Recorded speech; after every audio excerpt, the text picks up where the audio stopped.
You ever see a grown woman scatter poker chips across your marble floor like she's marking her territory? Because that's how I met Vivian Ashcraftoft, HOA president and self-appointed queen of Ocean View Heights. She slammed her manicured fist on my dining table, looked me dead in the eye, and said, "This mansion belongs to the community now." And behind her, 3 men in $1,000 suits just stood there nodding like backup singers at a mob wedding. Now, what Vivian didn't know, couldn't possibly know, was that my father had been tracking her illegal gambling operation for 6 months, and in 48 hours she'd be wearing federal handcuffs so tight her French tips would pop off.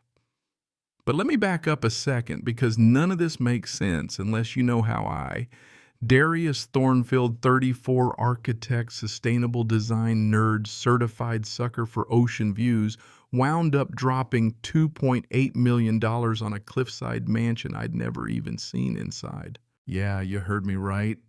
3 weeks ago, I walked into a private auction in downtown LA just to see what's up, and walked out with a 6,000 square foot glass and steel monument perched above the Pacific like something out of a Bond movie. The other bidders looked at me like I'd lost my mind, and to be honest, I kind of thought I had.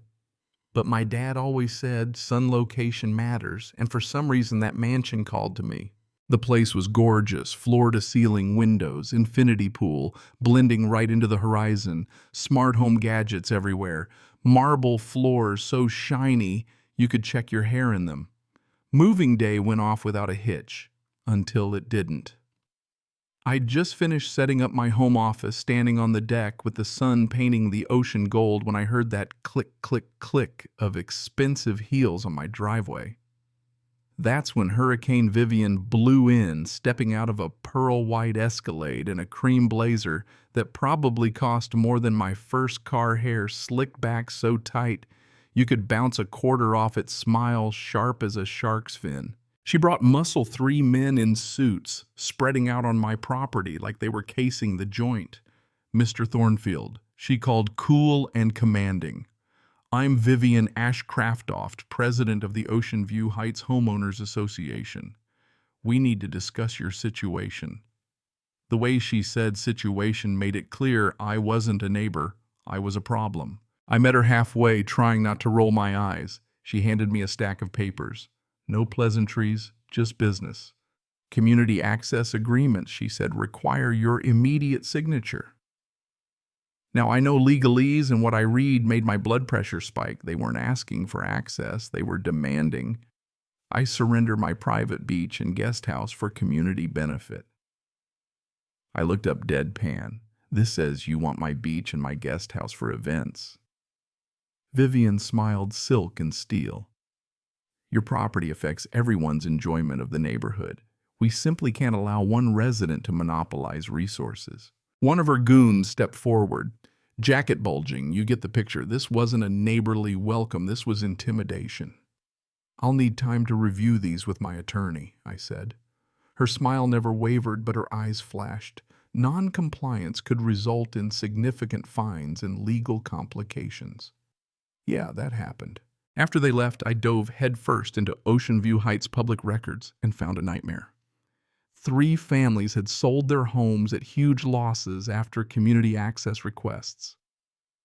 All had been slapped with violations, fines, and compliance issues. Meanwhile, permits were being filed for a community wellness center needing soundproofing and heavy-duty electrical things you'd want for a casino, not a yoga class. And guess whose husband was the contractor, Dale Ashcraftoft? Next morning, Vivian was back, this time with a lawyer and extra security. The lawyer, Gordon Whitaker, handed me a new set of documents, permanent easement rights to my beach guest house pool, all in exchange for waiving $12,000 in HOA fees. I handed it right back. I'm not aware of any legal precedent for HOAs claiming easement rights after the fact. Whitaker smiled, cold as a lizard. Ocean View Heights operates under special provisions for the community's benefit. I asked to see the original development agreements at Friday's meeting. When they left, I called my insurance. Was I covered for HOA legal fights? The rep sounded alarmed. "That's not normal HOA behavior, sir. You might want a real estate lawyer." But every firm I called was either swamped or charging crazy fees. Felt like the system was rigged for people like Vivian, not people like me. That evening, Beatrice Sterling, my 70-something neighbor, showed up at my deck, steady, on her cane eyes sharp as a hawk. "I saw Vivian's been bothering you," she said. Turns out Vivian had hit the Morrisons with the same community access stunt, then buried them in violations, mailbox color landscaping kids' beach toys, racking up $15,000 in fines. "Vivian knows how to push you right to the edge of legal," Beatrice said without ever going over. And if you're thinking, "That's extortion," you're not wrong, but proving it would cost more than just paying up. Beatrice warned me, document everything. And don't expect help from the county. Vivian's got friends everywhere. The next day, things escalated. My power, internet, and cell service went out. Neighbors were fine. Only my house was dark. Tool marks on the meter box, nothing official. I called the utility. "That's odd, sir. We show everything's active. Earliest we can send someone is Monday, 4 days away." Vivian knew how to use bureaucracy as a weapon. I set up backup power and started working on my own investigation.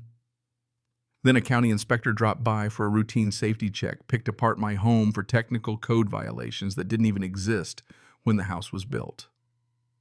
"Building codes evolve," he said, not even hiding the smirk. It was all designed to break me financially, make me cave sell, or give up my rights. Friday morning community meeting day. I found the smoking gun.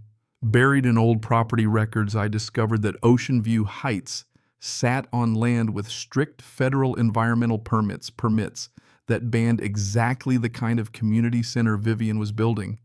Better yet, my dad, Judge Harrison Thornfield, had signed off on those restrictions years ago. Suddenly, I understood my dad had set this up. My bid at the auction wasn't just luck, it was bait. The community center was packed that night. Vivian stood up front, navy blazer, pearls, and PowerPoint slides painting me as the villain blocking emergency beach access, endangering the neighborhood, all that. But I noticed half the audience wasn't even residents, and a few were clearly feds or reporters taking notes with hidden cameras. When it was my turn, I connected my phone to the projector, showed permits for the community center with power and soundproofing that screamed casino, not yoga. Showed side-by-side photos of real community centers versus illegal gambling dens. The crowd got restless. Vivian snapped. "You're spreading malicious lies," she shouted. I just dropped the final slide FBI raid photos from Nevada and Arizona with Vivian in cuffs. The room erupted. Some people stormed out. Some demanded answers. Vivian mask finally gone hissed. "You have no idea who you're dealing with. I have friends everywhere." That's when my father walked in, Judge Thornfield, calm as you like, flanked by FBI agents. "Vivian Ashcraftoft. Agent Morrison said you're under arrest for racketeering, money laundering, and more." Vivian tried to shout entrapment, but my dad shut her down. All evidence was obtained legally. The FBI started cuffing people left and right, hauling off Vivian's cronies, towing luxury cars, and seizing assets. Agent Morrison announced that the Morrison property, Vivian's so-called community center, would be demolished and the beach restored. The families Vivian bullied out.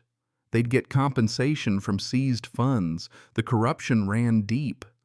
County commissioners, cops, even legislators were caught in the net. My dad's work had helped pass the Thornfield Act, putting all big-money HOAs under federal oversight. 6 months later, I'm standing on my deck with Dr. Isabella Winters, who helped the community recover. The HOA's gone replaced by a real, transparent resident council. Vivian.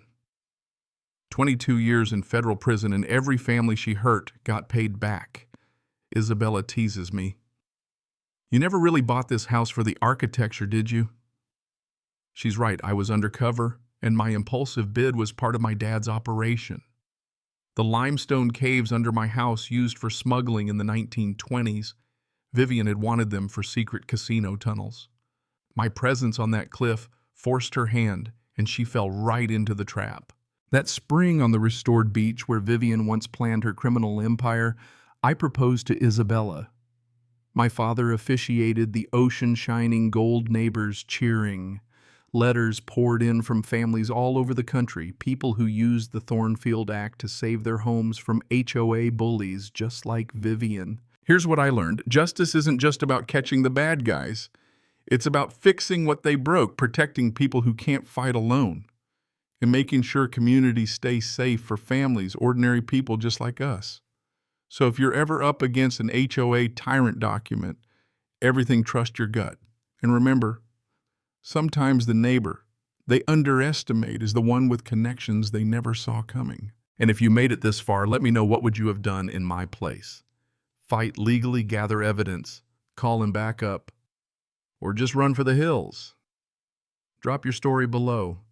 Next week, I'll tell you about the time an HOA president tried to steal a veteran service dog, not realizing his brother was a federal prosecutor. Yeah, that justice was even sweeter.